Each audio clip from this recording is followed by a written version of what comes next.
والسابقون الأولون من المهاجرين والأنصار والذين اتبعوهم بإحسان رضي الله عنهم ورضوا عنه وأعد لهم جنات تجري تحتها الأنهار خالدين فيها أبدا ذلك الفوز العظيم.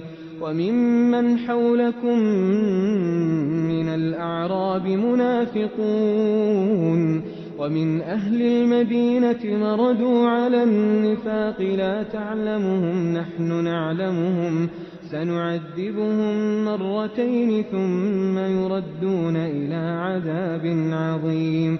وآخرون اعترفوا بذنوبهم خلطوا عملا صالحا وآخر سيئا عسى الله أن يتوب عليهم إن الله غفور رحيم. خذ من أموالهم صدقة تطهرهم وتزكيهم بها وصل عليهم إن صلاتك سكن لهم والله سميع عليم. ألم يعلموا أن الله هو يقبل التوبة عن عباده ويأخذ الصدقات وأن الله هو التواب الرحيم.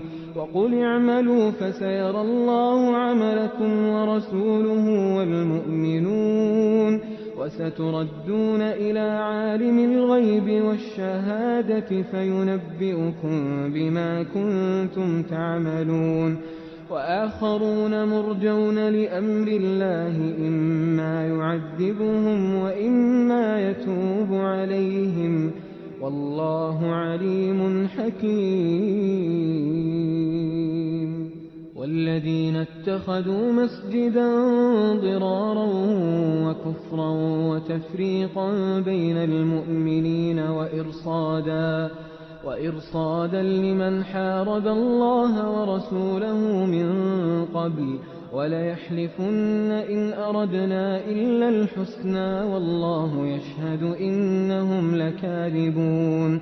لا تقم فيه أبدا لمسجد أسس على التقوى من أول يوم أحق أن تقوم فيه رجال يحبون أن يتطهروا والله يحب المطهرين. أفمن أسس بنيانه على تقوى من الله ورضوان خير أم من أسس بنيانه على شفا جرف هار فانهار به في نار جهنم والله لا يهدي القوم الظالمين.